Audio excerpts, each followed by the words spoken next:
आद्य क्रांतिवीर वासुदेव बलवंत फड़के का 119वां पुण्य स्मरण शुक्रवार को शिरडोन गांव में मनाया गया।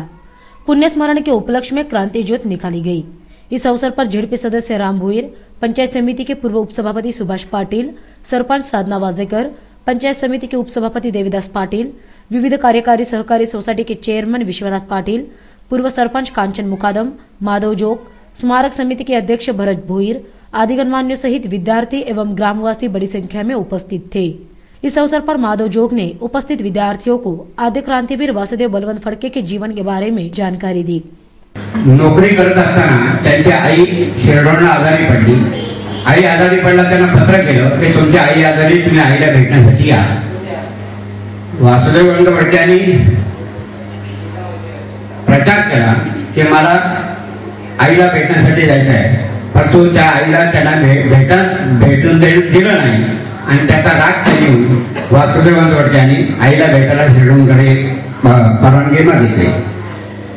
आईला येत आहे तर आईला 5 दिवस होत आहे, तर वासुदेव बलवंत फड़के आईला भेटण्यासाठी शिरडोन मध्ये आलेले होते।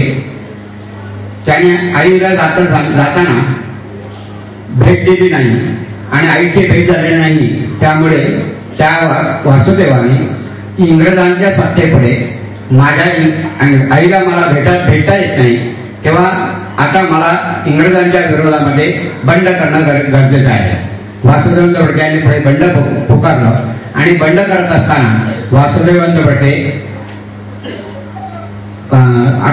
17 फेब्रुवारी 1883 संध्याकाळी 5 वाजता त्या इडनच्या तुरुंगामध्ये त्यांना मृत्यू आला।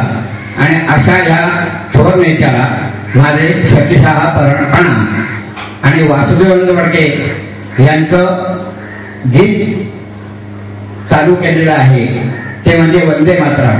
ते वंदे मातरम वासुदेव बलवंत फड़के पुण्यतिथी निमित्त आणि वासुदेव बलवंत फड़के यांची माहिती गोळा करून या ठिकाणी ते गीत चालू केलेलं आहे।